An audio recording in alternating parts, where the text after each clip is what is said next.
And we are live. Welcome today's very special episode of Live with Sondra. I'm your host, Sondra Shannon, CEO of Gatemaster Technology and your host of the show. We're going to be talking today to a very special guest, but first let me tell you the session title that we are working on today. Or the session that we're working on today is titled Inside FEC Success: Insights on Food, Beverage, and Operational Strategies. I'm super excited about this guest that we have on the show today because, one, not only is this a person whom I have been watching on LinkedIn and admiring their professional journey and learning from this person because they're an amazing marketer. And I know that's not what we're talking about today, but I have to say this is somebody who I think is really amazing at marketing what they do and who they are and what their values are. And so without further ado, let me introduce you to this guest. My guest for today is Tim Murphy, and he has spent more than 35 years in entertainment, food and beverage, restaurants industry, and including roles at Disney and Jimmy John's. He led Boomer Parks turnaround, transforming 8 bankrupt parks into profitable ventures with 8 million in EBITDA. He manages his own FEC brand, Murfeez Entertainment, and consults for businesses in entertainment and food. He holds an MBA in finance and serves on the board of Coney Park and Happy City. He can't live without family, coffee, and tequila. And actually, that's where you got me, Tim. Welcome to the show. Thanks for having me, Sondra. Yes, tequila can be without, and that's probably going to be right after this show. So, Well, you mentioned that I was your last appointment for the day or person to meet with, and it's funny because tequila, those are probably my things as well. Family, coffee, tequila. If ever you catch me having a drink, it's going to be that. But I will tell you, I did one time do a tequila tasting. Have you ever been to one of okay. those? Yes, I have. Yes, I did a very good. tequila tasting. My girlfriend had talked me into it, and they gave us 15 little like mini cups Okay, sure. because there were 15 different, Yep, yep. tequila. I don't know what they call them because I know they're like when the creators of the tequila. I can't remember what they call the specific name they had for the Anejos and reposados and so forth. So, yeah. So we got to taste them all, but then the next day I was like, nobody needs a tequila tasting. As much as I love tequila, but you know what? I still love it. So it's funny, but yeah, I've never told that story on the show here. Well, thank you for being with me, glad and to be here. I know that you have spent a lot of time in this industry, and you've done a lot of great work. And I meant it when I said like just watching your professional journey, but then also watching you promote what you've been doing in this industry, all the great work, who you are, the values that you have. I mean, it's been super inspirational to me. And I just want to make sure did I miss anything in that bio? Is there anything else that the audience needs to know about you? No, but I've been in this industry since I was 8. So I'm 58 Wow. now, and so 50 years into the industry. Grew up with my parents' miniature golf arcade and restaurant in New Jersey. Moved down to Orlando, worked for Disney, and the rest is history. So, Wow. I love that. You asked before I did, or you told before I asked. I like to ask my guests how they got into the industry because like you, I started when I was 19 years old, very young in this industry, and I loved it. And everybody said, you got to go to college. And I'm like, no, I've got to play laser tag and work in FECs, which kind of starts off our conversation today because, I know one of the things that you've been spearheading is just some key innovations in the FEC space. And, that's where I started with QZAR in the late 90s. I love laser tag. I still love laser tag. It's my favorite, probably my favorite attraction still to this day. But in terms of innovation in family entertainment centers, I'm curious, what you believe or you see is shaping the innovation for family entertainment centers. well, with what we have over 6,000 FECs in the United States, that's everything from bowling alleys, arcades to things like Boomers Parks, golfing, Top Golf, others that are out there. I think the next stage that we're going to see is how do we get more immersive experiences? I truly believe that's our direction. And that could be anything with projection. It's going to be something you remember, right? I mean, most FECs are color and logo.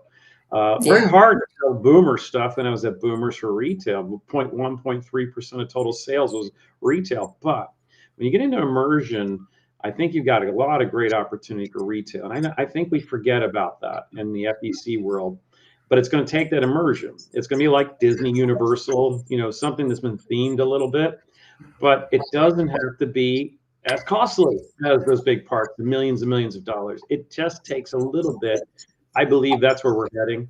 So whatever you're doing bowling or you're doing miniature golf or you're doing whatever it is, it's immersive, that you feel like you're there. Everyone comes to an FEC to escape, but I think you're really going to escape when you see the future with what I believe immersion is going to be. Well, what do you think are the most, what elements of the immersive experience do you think resonates most with families and Well, those who are going to family entertainment families centers? are your different demographics. So you have an adult base, you have family base. So what resonates in that, whether it's a child programs, or it's could be adult programs, and how do we emulate those things? I mean, Disney's done really well, Universal's done really well in emulating some of their movies for those different demographics, depending on where you're at.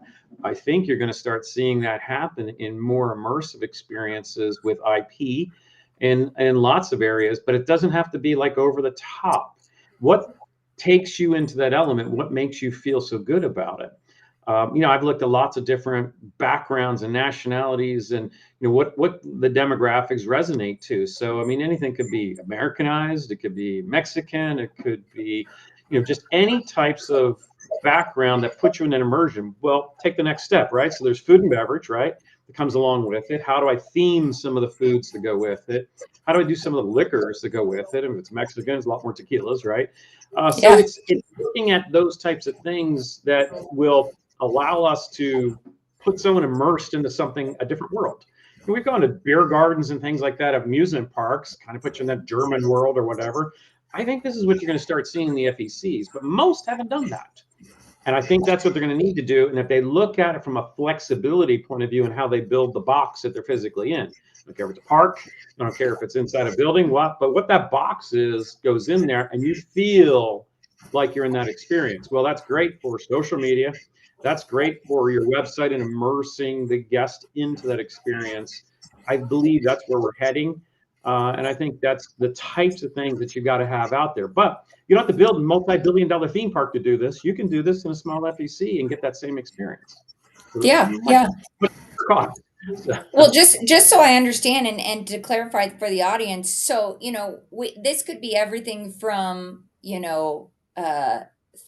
we're talking theming. It could be a mascot that you have, or some way that you're telling the story about who you are as an organization and why people want to visit and spend their time there, because as you mentioned, to get away. Everybody right. wants to get away for You're those escaping. moments. Right. You're escaping for lots of reasons. You could be escaping, hey, we just had a rough week. It could be a father just picking up his kids for the week because he's divorced. It could be someone just had a flat tire coming in. I want to have a better day. There's a lot of different things. Or the significant other is having a challenge and you want to get away. So there's lots of reasons. But if you can put them in that experience, not just throw something in a box, which most FECs to me are, giving them that opportunity. And I will say the second thing that I've noticed as a CEO of a company is that competitiveness is the key. You were talking about laser tag, right? So how do I compete with someone? You're having a good time. Can I be one up them? Can I do better than them? That's the same with go-karts and miniature golf. And I could say bowling. I could say there's a lot of things that you can compete with. But if you just have something that's static, as just a one-time experience, I don't think people really appreciate that as much. And so having those types of experiences that says I can do team building or corporate events or hey, date night and they want to go at it, they're gonna compete against each other. Those are the things I think is the future of where we're heading. And if people focus in on that, people tend to stay longer because they want to keep Yes. competing. So Well, and I think it's interesting what you're saying because in these immersive experiences, we also have the idea of food, beverage, and retail. And I'm curious if you wouldn't mind sharing some ways that FECs could boost guest satisfaction through these things, but also, I just have to say, I had an FEC come to me a few years back who was competing with a local church that's now open that was opening up he was really bummed out. He said, Sondra, I've had this business for 10 years. I'm having a hard time competing with a local church that just opened with all the same attractions as me. And we said, get a bar. Saved his business, right? Like, get a bar because the church isn't going to do that, but somebody's going to want tequila, That's right? right. So, so I'm Well, curious, sure. I think the fundamental piece you got to first start with is who's your demographic. Yeah, everyone likes to be an attraction for all. Frankly, you can't. Can't be attraction for all. One will come with the other. I will say those that are going with the younger demographics, 2 to 12-year-olds, 8 to 13-year-olds, whatever, it is a younger demographic, and likelihood is of the parents staying with you longer is probably not going to happen. But if you said, hey, I truly see my demographic as a bit of an older demographic, and that's what I saw with Boomers Parks. When I first got to Boomers Parks, my predecessor had told me they were focused on 2 to 12-year-olds. I had been through all 16 parks of Apex Parks Group and saw that the demographics were much older. So, you start looking at it and you say, okay, 85 to 90% of the demographics were tweens, teens, young adults, and corporations. So we should give them what they want. What do they yeah, want? Better foods, better quality foods. They want some decent drinks. They did have beer and wine, but we put full liquor licenses in 7 of the 8 locations, so upgraded drinks. And you don't have to have a massive bar. You want to limit this. You want to control costs, but have enough stuff that they say, hey, this I can get a good drink here and get a good meal. Upgrade your foods. Give them areas to hang out. We did Boomer's Backyards, which was an outside area with TVs, Edison lights, heaters, just a place to hang out and enjoy the outdoors. We did the same thing on the inside. We called it the chill zone. And then we took a page from our water parks and said, they got cabanas at water parks. What if we put them in FECs? So we had VIP areas, places to hang out, plug in their phone, watch their own individualized game, their space. They wanted their space. But we provided things for them to do. We didn't change a whole heck of a lot of the location or add a bunch of attractions. We changed out some arcade games. We added 2 attractions to Irvine, California, but the rest of it was relatively the same. We just provided things for them to enjoy their experience longer. If they stayed longer, they will spend more. And that's yeah, ultimately what we had a higher check average or per caps because of that, because we gave them things that they like. Now, if you have just a bunch of little kid foods and little kid redemption, you're only going to get that, right, at the end of the day. But you want to take a look at your demographic as the first thing and say, who's coming in here and why? And if I have an older demographic, which Boomers truly does, I like to say really kind of 10 to 50-year-olds. I know our sweet spot's in the middle of that. But the bottom line is, if that's who's really coming in, well, we should be providing them the items that they would eat, drink, play, do, place for them to sit.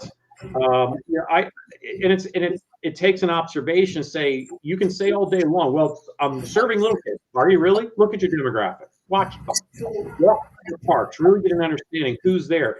Thing that caught my attention when I was first looking at it while I was in a bankrupt state of Apex Parks Group before they filed bankruptcy, I watched who was playing the arcade games. And frankly, it was a bunch of older individuals. Like, well, then why do we have a bunch of plush up here for little kids stuff? And we should have other things for them to come earn. They're playing for tickets and tokens because they're right. enjoying it.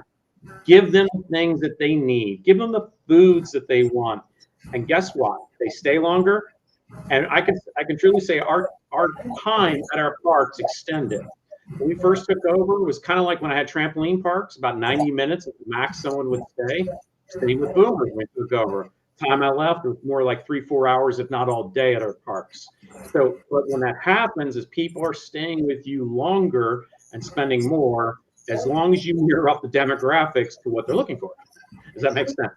Yeah, that makes so much sense. And what I really love about what you're saying is that one of the things that you said that just I loved is the water parks have cabanas, and I know I'm a cabana mom for sure. We go Yeah. to a water park, I gotta have a cabana because I need my space. and a place for the kids to check in with me because mine are getting older. They're in that older demographic where they want their independence, but I still got to be there because, they actually just lifted our we had a chaperone Okay. requirement at our Okay. parks. They just lifted it after the pandemic. They had that for quite some time here at a lot of our parks in Denver. They just lifted that, but I still like to be there. I mean, I enjoy being there, but I need my space. What I really appreciated about what you said is I think there is such a huge opportunity for FECs to consider, these spaces for parents or chaperones or even people on a date or a group of friends to Right. have that's their own, which certainly would extend the time, especially if there's food and drinks Right. involved, right? That's With so it, brilliant. you look at what they're looking for, and then another thing you say, hey, it can extend the party. If they're having a birthday party at your facility, still going to get younger folks coming in. They're going to have their birthday parties on Friday, Saturday, Sunday, and but you could say, hey, the party's only for a certain amount of time, but I've got this other facility you can move into, of course, at lower cost. And I will just say, our Irvine location, we sold out almost every weekend. Boca definitely sold out every weekend, and we actually tripled the size of it because we realized how many people wanted this. They want their space, just like you said. You want your place to go to or home base that you're creating when you're in the park, and you feel relatively safe. Plus, you can get food and beverage delivered to you. So it's an opportunity as long as you're set up for this. If you've got the wrong demographics, the wrong foods, you don't have alcohol, does it make sense to put that in? I won't say just go do it, but if you're Sure. doing everything else, line it up and that creates additional revenue streams to your park. And to give you, for instance, when we first took over the parks, for every dollar of admission, we got about another 20 cents spent in the park. Not huge. That's when we took over. Time I left was between, for every dollar admission, $1.10 to $2.10 more spent in the park. So our per caps rose based off of that. But look at, I came less dependent on emissions because I had so many other different revenue streams that we created. Yeah, no, I think it's brilliant. And we see that like even in the theme parks and the water parks, how much Mhm. they're not admission dependent necessarily because Right. really, especially with season pass holders, you want them to spend while they're there. And that's one of the things that we're tracking, which kind of I'm curious, what are some of the ways that an FEC, I know you said look at who your demographic is.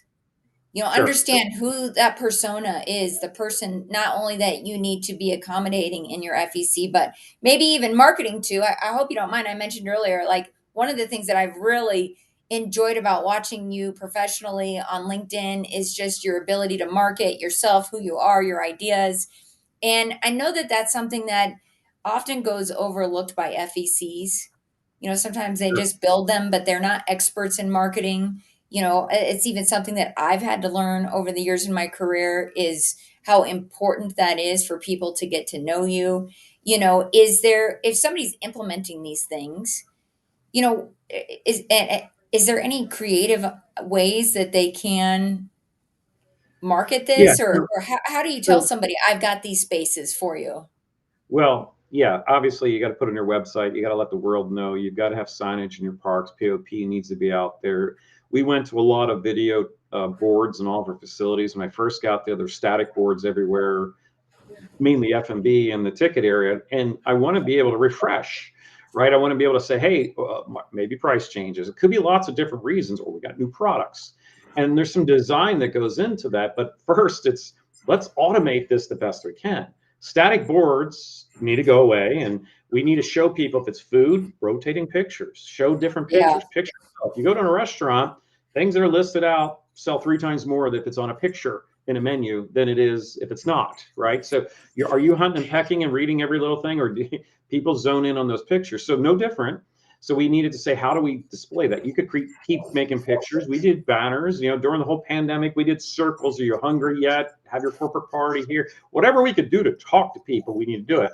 But once you start immersing them on the website, what is this experience going to be like?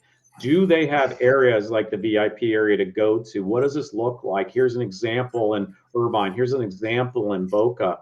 Then they start to understand, okay, I could go there. And when they come out to the park, then they see these areas. And I'm reflashing pictures on Trons. We put Trons in arcades and areas that had like 3 or 4 sides to the TVs because I want to show more video, more picture. If they can see that I'm talking to the guest, it's all about how do I communicate to the guest, even if my team member is not communicating it, I've got it there for them to see, and then they see it's available. We have to obviously educate our guests. We have to let them know. Once you get down to a lot of these pictures and this video that we're taking, now it's a matter of saying how can we get more authentic video and more pictures involved? That's when influencers take place. But at least get out there and show the world what you have and show it on your website and immerse them. That's the biggest thing. When I first took over the company, the previous company was focused on a lot of older traditional marketing. I said, no, it's all going to be digital. Everything's going to be digital. Even if I couldn't put an app in, we're going to make this thing digital as much as possible. And I will say, the where we went to and pushing this image in social media allowed us to do more with selling online. So we went from online sales of roughly 2%, which was about gift cards, but purchasing gift cards when we took over, to nearly 40% online sales. But that's a psychological change. If the guest buys in advance, they tend to spend more, just like going to a theme park or amusement park. So we're just taking a page out of what they did, not much harder, but you got to have the content, you got to have the video, you got to have the pictures, you got authenticity, and we need to keep changing it. We did use influencers. We tried not to pay, or very little if we paid anything. They like the experience. They like free food. They'll come in and do it, whether it's mommy bloggers or some of these better influencers out there. So you got to build this. You got to get the pictures in front of people, and you got to keep pushing it. Have the ability there. So did it happen overnight? No, we went through iterations of how do we market this. We went from pictures, static, to video that I could change on a dime if we needed to. Because at first, we just used Fire Sticks, throw the video screens up there, put Fire Sticks in until we had a program to push it down to every location. That changed our menus, that changed our boards at the ticket areas. Any place that we had it, but we were always going to update and keep taking it fresh all the time, and then continue to bring in new content all the time. And that's how you really market. From a owner point of view, I looked at it as a CEO of the company, going, I need to get my image out there to help promote boomers, to help promote big owners. I was really focused on the FECs for the most part, but I also know what it did for me career-wise in my career.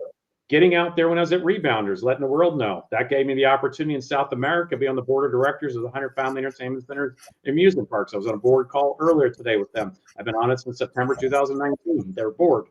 And, but these are the things. Servo's Family the same way. Social media, pushing things out there. But we took the time and effort to display, this is what we did. Did we make mistakes? Of course we did. But you've got to, course correct as quickly as you can when those things take place. But the more image you put out there, the better people resonate with a solid brand and a brand they can trust. Yes. One more thing, too, on this topic. Color means everything. So if your brand is a kidsy type of color, which boomers used to be, it was bright orange and yellow. That resonated as kids. I had the same issue at Rebounders Trampoline Parks. I was bright blue and green. You know what that does? It turns off CEOs and HR departments from coming to have a corporate event with you because they think it's just a kidsy place. So what we did at at Rebounders, we toned it down in our last one that we built in Sacramento, California, with flashes of the blue and the green, our color brand, but with gray and white and black as kind of the neutral colors. What did I do with Boomers when we first took over? We changed it because we actually didn't own all the Boomers. Palace owns 2 other Boomers just in Palm Springs. And I said, we're going to be different from them. And we're going to change the color, but I want to attract a more of a mature individual that's coming into the park, an adult, because that's who I'm seeing come through there. So we went with blue and red. Well, what's blue? Trust. I trust this brand. Red, it's energy, it's passion. We're going to have fun with this place. And then the neutral colors were white, gray, and black once again. But I also looked at it from red, white, and blue, America's brand. And the bottom line is you were able to get more groups come in, more corporate events, more team building. Color means something. If you got a kidsy color, that's what you're going to bring in. That's what you're going to attract. What I saw as a demographics is it's older, so let's give them a little bit more message that says we want you to come in and visit us, and that's where that goes. Yeah, Anyway, that's I mean, that is some great insights because I do think um I do think when we talk about immersing food and beverage and retail and all of these things together, it's a what's the right word? Culmination. Sorry, I'm twisted on my yeah, words, but a combination. Sure. culmination of all of these things that you're talking about, which is understanding how your brand affects your marketing and how you're communicating with your future customers or people whom you want to bring into your facilities, which I think is brilliant that you're talking about group sales because a lot of FECs are missing the mark there. That's Yeah. a really powerful source of revenue. And so if you're Hmm. not marketing to, like you said, HR companies or corporate events, that is a missed revenue opportunity. But also, just kind of going back to what you're talking about with strategies for FECs, we talked a little bit about the marketing, but how else can FECs create these memorable experiences using food and beverage? I know that's really your specialty, but you know, not just from an immersive experience. Well, I guess it is all part of the immersive experience. But what makes it truly unique for an FEC? What's something that they can do that gives them that brand that stands out? So, from an F&B point of view, again, know your demographics. Am I going to be catering to a younger demographic or slightly older demographic? All right, so we have the decision. All right, we're going one direction. So with us, it was more of an older demographic. Well, what do they like? Well, they want good food. I don't want them to eat before or after. I mean, there's a lot of companies out there that market, hey, we can tell you exactly where they were before and exactly where they're going after. Well, I want them to stay here and eat with me. Yeah, So one, let's go, you can't get rid of the fan favorites, the pizza, hot dogs, hamburgers, chicken fingers, and fries, sure. but you can make them all taste better. And so that's one thing is look at your ingredients. Another piece that coming from the restaurant industry, I looked at cost. We took over these parks that were doing 30 to 50% food costs. They were not flowing through much. They only did 4% in food sales. Now they're doing like 22% in food sales. The more you do in food sales, if I'm throwing out cost, I'm wasting money. Coming from the restaurant industry, I know about portioning and sizing and packaging. We got the food cost down to 21% from 30 to 50%. So more flow through, more sales, more flow through. So you really got to understand your food. You got to understand who you're giving it to, and you got to have a good quality product. If you have a good quality product, now we can start layering more things on. That's when we went and got the full liquor licenses. That's when we upgraded foods. Like this past year, we had flavor profiles each year. This past year was Korean barbecue with aioli sauce. Tasted great. Last year was Caribbean jerk flavoring and seasoning and jerk chicken. We've had chili lime. We've had Nashville hots. We tapped into an area. So you can make fries better. You can make sandwiches better. You can make burgers better. You can add more sides and items on that people will try. But I always work through the lens of what's my food cost? I want to drive my food costs down. We're going to keep coming up with better quality products that allow me to drive the food costs down. And that's kind of the difference. So back to your point, how do I make this as a desirable, or even when I was at IAPA, we spoke about make a cornerstone of your FEC. Put products out there that will be, limited time offers. We're only going to put it out there for a period. We're going to do some flatbreads. We're going to do some sliders. We might do salads. We've done wraps. There's a lot of different appetizers, desserts you can put out there. We tried lots of things. Each time we're trying to bring food costs down every single time to make this better and better and better.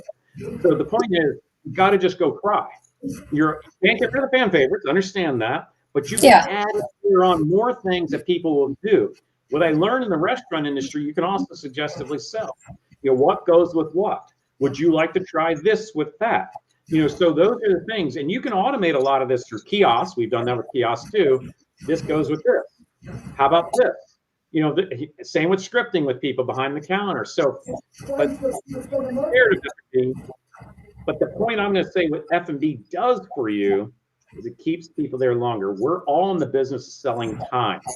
And I will say from our Boca Raton location, we made a lot of profit. For every dollar taken in, we made 48 cents profit in a Boca Raton location. But it's all these things you've got to do. And if we didn't have the F&B and the liquor, we wouldn't be doing it. We just wouldn't have done that. So you got to stay in it. You're in this game for a reason. This reminds me so much of the restaurant industry. but we're so much more profitable because we're selling time. And if we get that in our heads, these things we do keep people there longer, and that's the name of the game. And that's what it's all about to me. So you can be creative with the foods. I go to the National Restaurant Association every year, look at what's new, what's out there. Can we do it? You know, the walking tacos we put in. There's just different things we put in. We've tried. I've done donuts, of course, multiple versions of churros. And, you know, how do we go do this? But we, you know, it's churro toppings, and it's flavorings, and it's, you know, there's a lot of great groups out there. Same with pretzels. There's a lot of things you can do with this. But how do I make it and spin it with my area, my facility, to create more value that someone says they're there? Well, you know what? I can create this all day long, but if I don't have a picture up there that's on the wall, they're never going to buy it. So Yeah, you got to tell them about it. And that takes a photo photographer to get a better picture. We had everybody playing on their phones to begin with. It's like, yeah, that's not a good picture. That's not going to be good. It's not going to sell when we put up on the board. But once you get it to that point, now it's repetition and creating that same execution each time. You're refining it. You're keeping your costs down, and you keep opening up new ideas and bringing in. It's an ideation. I told my VP of food and beverage at the time when I first started, this menu that we're looking at is going to change every single year. It's going to get better, better, better, and better. And that's what you have to do. You've got to be willing to invest the time and have someone designated to work on it, knowing you can get food costs down, knowing you can slide more through to the bottom line, but also knowing you're creating more time in the park. You're not eating before or after they're eating in your park and creating more time. They're buying more arcade. They're buying more attractions. They're maybe buying retail. They might be buying rentals like us. This is what all adds to each of those things. And it's not like, I love when people come to me, well, what's one thing you would do? No, I do like 100 things. Okay. So that's really what the whole business is about. Well, that was going to be my next question. What could an FEC that is underperforming do? But it does, I'm with you in so much that, when you're looking at a business and growing it and trying to do all of these things that you're talking about, I mean, so often you do have to look at all of the different areas of the business, the establishment, the experiences that are being supplied to the guests, the food that's being eaten, the drinks, like you're saying, the signage. I mean, it's everything. Yep. But if there was maybe a couple of things that an underperforming FEC could do, maybe an actionable thing that they could start with right away, or what would you start with? Have real food. If it's Yeah. food that we're going to do, a Yeah. lot of people say, oh, I can put a vending machine in. Nope, that's not going to sell you anything. Oh, I can do a snack counter. Yeah, I've seen that too in my Rebounders trampoline parks. I remember going to one franchisee. He bought a Papa John's pizza and he put it on one of those carousels that rotates with the heat on top of it, and just watch the thing melt down the side of it. Nobody's going to eat that. It's like rubber. So, even if it's just a turbo chef and these ventless fryers, it's a start. But if you're really going to do something, have a decent little kitchen. I mean, I had 8 different kitchens, all doing different things. Everything from what I would like to say is a Applebee's kitchen, and I've built a lot of Applebee's before, down to a small little snack bar, but somehow we were able to crank out food. You need to have a brand, especially with multiple locations, consistent food, taste, quality. You really got to have, what I did when I first took over the company is I split F&B from the rest of the management team. And I said, all right, we're going to have someone really in charge of each of these locations in F&B, because I knew it ultimately would provide us additional sales down the road and better guest experience, while others focus on the operational side. But my goodness, please get something in there that says it's appetizing. You're trying to think of, how do I keep people here? You don't have to do a full-blown menu. Just get something going. And you want to be known for the best hot dogs or the best burgers, the best chicken sandwich, the best pizza. Do that, add to it. And that's that's where it starts. Are you going to have full liquor license? Some people say, oh, I don't want to do liquor. You know what? It really helps your per caps by having full liquor. And those are the things, because people they'll do a couple attractions. They might play miniature golf, whatever it is. Now they're coming back and sitting down and having a drink. Hey, let's go do this. All right, great. Now they're doing laser tag, or they're playing in the arcade.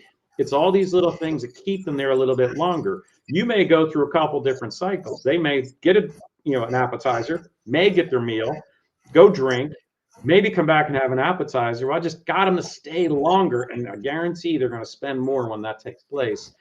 But pay attention and just start. That was like, when we started, I had static boards. Well, we're going to change that. Not everybody believed in what Tim Murphy had to say to begin with, but I believe they do now and understand what it did and what it changed. But I will say we went from 4% total food and beverage sales to 22% in food and beverage sales, and you have to do a few things to make that work. Yeah. Well, it's interesting. I used to, so when I was with QZAR, I had a small QZAR that I ran. I was the general manager for in the late 90s. And do you remember C. Thomas Howell, like Soul Man? He was in Soul Man. It's like, Yeah. it might make me sound old to be mentioning a movie that old, but he would come and bring his kids every Thursday, like Okay. clockwork. I knew he was going to show up with a small team because it was during the school day, but we knew he was going to show up. And just as you're saying, we had a fat burger next door and we Okay. didn't have food. So he and his kids would play a game, play some arcades. They would go over to Fat Burger, which really Mhm. saved me a lot of times because that's where people went to eat. And then he would come back and play more games. And I would always tell my management and leadership, we need food over here because they're leaving. I mean, sometimes they would leave and get stuffed and not come back, right? Because it was a paid attraction. But that was one of the things that he would do every single Thursday. And so that really resonates with me with regards to selling time is what you're actually selling. Or, you're selling time when you're selling food and beverage at a family entertainment center or any attraction. I mean, even our water parks, we're seeing more and more they are doing what you're saying, where they're creating better food options, Right. higher end And food, things that people actually want to eat. yeah, and the one thing that everyone goes, well, I don't have a chef. You don't need a chef. You don't need to hire a chef. I'm not saying go hire a chef. Frankly, if you're dealing with a distributor, the distributor is going to provide you a chef. You just tell them what they're looking for. These are the types of menu items I'm looking for, and this is the type of food cost I'm looking for. Now they'll give you all kinds of stuff, but what's their job? They're trying to sell more food. So your distributor will sell more food, and they'll provide you a chef, and that's who we worked with quite a bit. When we first took over was Cisco, but then I moved us to US Foods. Regardless, any of the big distributors, I don't care, PFG, there's just so many, Cheney Brothers, there's so many out there that you could go to and they will provide you chef. Because why? They want to sell more food. And if Yeah. you sell food and you got better quality food, they're likely to sell more food. That's the name of the game. So they'll lend you their chefs, they'll give you different ideas. I mean, we go to shows and trade shows all the time to look at things, but at the end of the day, if we're going to buy, you're probably buying from a distributor of any size and have the food delivered, and all they want to do is be able to support you. But hey, you don't need a new chef. You just need to say, hey, I've seen these things. We all go out and eat someplace. We all try different things. We go to these different parks. How do we make this burger? How do we make tacos? How do we make these things? How do we make salads? And just go to them and say, could you provide this? Because I want to buy more food or I want to add a new outlet to my facility. And that's the name of the game. But a lot of people, think that you've got to hire a chef, and frankly, that's the wrong direction because they'll kill you in food costs. And if you're really trying to operate your business, you've got to have a little bit more control over this. And chefs just like to be creative. Well, I'd rather a distributor be creative. Let them make the mistakes, pay their labor, but give me what I'm looking for a product. And we did this all the time. So, Yeah, I love that, and I think it's really it's a great synergy that you're mentioning to rely or lean into your vendors, your distributors to help you figure out not only these costs but how to roll this out and to get creative because, like you're saying, they do want to sell more of this. They want to be right. involved in helping you be successful at doing this. Well, I know you've been so generous with your time. I just have a couple more questions for you. One is, what do you see on the horizon for FECs? I know you've mentioned immersive experiences, but having just come off of IAPA and, being able to see all of the things that are happening in our industry in terms of innovation, is there anything else that you see out there for FECs that either they should be looking at or expecting? Yeah, I mean, I think the biggest bang for the buck that I still go back to, and I sort of mentioned a little bit earlier, is if you got team building experiences, things that you're going to be competitive with someone else, that's where I think you're going to see the most success. People tend to like to play each other, top each other, come back, they'll come back again, versus the one and done. If you got an attraction that you go in and you solve the puzzle or something like that, and it's done, they're not probably coming back to it. It's kind of cool if it's not a different experience the next time. But frankly, let's think about go-karts. Every time you go out in a go-kart, it's a different experience. The track, the weather, the cart itself that you're getting into, or miniature golf. Hey, are you going to hit that ball exactly the same every single time? No, you're not. Same with laser tags. So think through those types of things that could be competitive and repetitive. If you can find those types of attractions, that's what you should put in. If it's a VR program that's the exact same thing every single time, or an AR program, exact same thing every single time, it's going to get boring. They're not going to reproduce it. What can I do that's always going to be a changing thing? That's why I love projection, because I think that's kind of the future. We can project things on the wall, and I can make that wall different the next time you walk through. So there's a lot of fun things that's going to do. I did talk about immersion, yes, because it is something that you're getting into a different world. I'm pushing into a different world. And let's think about it. What could the world be? Projection. It could be wraps on the wall of a street scene someplace. It could be just lighting, simple lighting. It's really simple to put yourself somewhere else, but it's also a great opportunity for social media. We should be thinking about what is the experience going to be like if I can get this on the social media and immerse the guest into it with picture, with video, whatever it might be. We did a lot of that. But the bottom line is, those are some things that people resonate, remember, be on the website, be out on social media. I want to go do that. I want to see that type of thing. You can wrap some food into it. They're having a different experience where you can only get a certain type of a meal, someplace. But what I would hate to have is people go, like you're talking about with Fat Burger, going somewhere else. I hated that when I was at Rebounders Trampoline Parks. I'd come in, I see the parents come in with their Starbucks and Dunkin' Donuts cups. It's like, no, I want to be able to sell them something here. I don't want them to come up with their stuff or Chick-fil-A sandwich or whatever it might be. You can still provide pretty good quality product, but you want to keep the dollars in your door and not let it come back and come out and go back. So, but you can also remember, if you're in your four walls, you can charge a little bit more. You can be a little bit more aggressive in this. And as I said to my team many, many times, over and over, if the experience is excellent or amazing, price never matters. So, think about that. You can charge more. Now, did I start off with great reviews and great experiences? Absolutely not. But I put my team through Disney's Institute of Guest Service. We brought different people in. And, it's about having a smile on your face and talking to people and looking them in the eye and having a different experience with them. Many, many other things, of course. But, when you have a great experience, your review scores are going to go up. And if you're selling more online, you need those review scores to sell your product anyway. So you got to have a great experience. So to answer your question, I think it's going to be immersive, great experience, decent food, and just a little differentiation from what everything's out there. But color to the wall logo is not going to hack it, I believe, in the future. And this is the market. IAPA said it's going to more than double in the next 10 years, from 6,000 units, potentially 12,000 units. A lot of opportunities. They're not doubling the size of amusement parks or water parks out there. They're going to double this size, these spaces. And this is where I think everyone needs to really dig in and focus in on it and really find their niche. Well, I love that. And I love hearing that about IAPA talking about the growth because, family entertainment is where we at Gatemaster started. It's where I started. And, we back then we had standalone laser tag. We just had one thing. And today you are going to parks like Boomers and several of those out there that are providing so much more to do. It's like you said, the price doesn't matter if the value exists, and the value exists because of all the things that you're talking about doing. And really, I think it's achievable for all of the FECs that might be listening today, or just looking, what's the next thing for me? And what is the next, where is this industry going? It's growing. Right. Which I love to hear. Absolutely. Yep. I love to hear. This is not like the retail apocalypse. But if you look at the retail apocalypse, lots of places to go to for these FECs. So.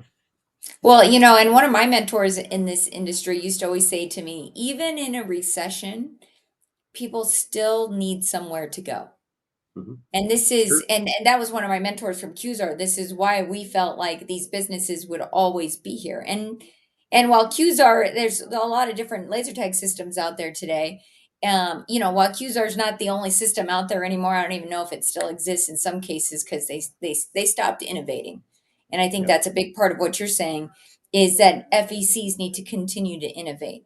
and move towards these trends that we're seeing being very important to the consumers or the guests that are coming in. So yeah, I mean, that's the saddest thing is they didn't innovate. They didn't add food. They didn't allow us to do any of those bigger things. And why we ended up selling to a batting cage, who then innovated, right? Put something new on the land and the space. But Tim, I just have to thank you for being here today. And I know you mentioned that you just got back from IAPA. I did too.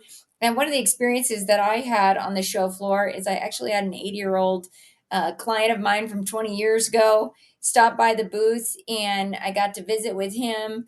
And I was reminded about a really important piece of advice that he had given me all those years ago as a client of mine. And so I've decided that I would like to ask my guests, because I think this is important for those who are looking at the journey to success and what that looks like for them. But I'm wondering if you've ever had a mentor or or anyone share a piece of advice with you that stuck with you over time and played a role in your success. Yeah, I'd say two. So I always go back to two. One is my father. He was an entrepreneur, had a 10th grade education. My mother ran what was called our family entertainment center called the Spirit of 76 after the bicentennial. And my dad built that. My grandfather built all the holes in the backyard, and then they put it all together. And I helped her work that during the summers up in Wildwood, New Jersey. And then my dad had a fence business, welding business, construction business. He was always into something. So work ethic is what I got from my father. I will say that is, keep thinking through things. Even though he had a 10th grade education, how do you do what you need to do? How do you think about this? What is in our case, guest, right? What do guests look at? His case may have been customers with the fence business or welding business, construction. My mother with the miniature golf arcade and restaurant. How do we handle these guests? So I took a lot from the work ethic, always worked. And everybody thought, oh, this guy's got lots of money. It's like, no, I always worked. I always worked with one of my family's businesses until we sold out. And one last business he had before we came to Florida, and I started working at Epcot. When Epcot opened in 1982, was we grew hydroponic lettuce, cucumbers, and tomatoes in New Jersey before the Land Pavilion ever opened up in Epcot Center. So Wow. I've seen that before, and then we go there, right? So now I'm working at Epcot. But I fast forward a little bit to my restaurant experience, and this was Abe Guston Jr., passed away, I guess, about 15 years ago from a stroke. But he was a mentor of mine in restaurants and franchising and just how to look at things differently. This is a gentleman that built 100 Applebee's a year for 10 years straight. How do you do that? I got to pick his brain for 4 years after he retired as his CFO in the Central Florida market for Applebee's. And it was always about how to make in his case, the franchisee successful. So how do you make a franchisee successful? How do you make your business successful? When I worked for Boomers, I was working for Cerberus Private Equity. How do I make them successful? You do have to think outside the box. You have to think of it differently. I saw a piece of concrete in our facility and said, you know what? That could be a Boomer's backyard. Everyone's looking at me like, what are you looking at? Piece of concrete that's behind this building. We're going to put Edison lights and some grass out here and TVs and fire pits and so forth. I just looked at something and said, I can see what that's going to be. People have got to be able to look at their business and say, we can make this happen. You've got to be a little creative. We're having fun in this business. This is a very creative business, but look at it and say, what can I do with this? And if you don't know the answer, ask your team, what can you do with this? That's what led into VIP areas. I just saw the Cabanas going, shoot, we can put Cabanas here, but we'll make them different looking when we come into our parks, but a nice place to hang out. Look at what you have for assets. Look at dead areas in your park. What can I do with this? Could I make a VIP area? Could I do more F&B in here? Could I do a little hut outside that's got some food? Whatever. Think of what the guests are looking for. Ask your guests, what do you like? What don't you like? It's so hard to talk to people. We should be talking to people. Yeah. But no one does those things. So I take those experiences from my father and from Abe Guston just to look at things differently. I've been blessed to work with entrepreneurs and understand that. And that's what I got the opportunity to do for Boomers Parks and Cerberus Private Equity, who endorse the things I was suggesting. That's my two bits of my I love mentor. that. I love that. And and I love that you mentioned the teams too, right? As the teams, because within our organizations are entrepreneurs, right? Yeah. People who are thinking about what's next or how we can do things better. That was who I was always, and also very I knew when you said family, coffee, and tequila, we had a lot in common, but we also work ethic is one of mine. Well, I've if I been may, working just to my add life to your too. last point there, if I may.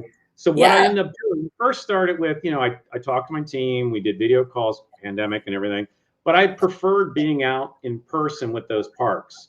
And I would sit down, I got to finally to one-on-one with the hourly individuals, those people putting on go-karts or in the food and beverage area, of course, the managers and the supervisors and so forth. But you just talk to them, but don't go, "Hi, how you doing?" and move on. Let's sit down and chat for 20, 30 minutes. That takes up valuable time you've got, but I'm amazed at the ideas that came out of it. And it may not have been exactly the idea. What I always like to say is plus it. I want to make it a little bit better than what they described, but you always give them credit for, what they came up with. But I'm amazed at the things that came out of people's mouths that said, "Wow, that's a great idea." But you don't know it until you physically go out and do it. A lot of people like to sit in the corporate ivory tower, look at numbers, and everything's fine. No, go physically out, talk to people, and you'd be amazed at what people will tell you. So, Yeah, and also, and if I can add to that, doing what we do, working with the technology, there's a lot of times we have to ask the parks, like, go out and see what that experience is like so we can improve it, right? You've got to go right, because it's not just about the new ideas, it also is like if you're not going through that experience that your guest is going through, you might not know that improvement is right. possible. So I love that you are a shining example of what that looks like of a leader who's going in talking to the people who are out there watching and going through the experience that your guests might be going through because that's where not only some of the gifts in this business are in terms Right. of feedback of where we can go next, but also it allows us to be in touch with what's happening in our businesses. And, Tim, I just have to thank you for being here today. Last but not least, if somebody would like to get a hold of you, what is the best way to do that? Hey, connect with me on LinkedIn. You can email me. It's very simple. Tim at Timothy P. Murphy, Murphy.com. Very easy. Awesome. Well, thank you again for being here. Thank you for sharing your insights. I am just my mind's blown. I have so much to think about. I'm sure our viewers do too. And I appreciate you sharing all those great ideas with us. So thank you for being here. And I'll hope to see you soon. It's been a pleasure. Next time we see each other, we'll have to get a shot of tequila. So. That sounds great. Thanks, Tim. Well, that's our show for today. We're wrapping up today's session inside FEC Success Insights on Food, Beverage, and Operational Strategies. I am so grateful to be able to bring to you this incredible content and have these incredible guests that are helping us move this industry forward. So, last but not least, before I leave you, if you are one of those incredible people working in the industry trying to move it forward and even innovating in this space, any of those things, if you're somebody who has something to offer to our viewers that would help them do what they do best, which is provide amazing experiences. And like Tim said, get away. The people are wanting to get away. They're wanting to go and have moments and where memories are being made. And if you're creating those or helping those who are creating those experiences and you have something that you'd love to share, I'd love to have you as a guest on this show, livewithsondra.com. And thank you again for your support and for watching today. I hope you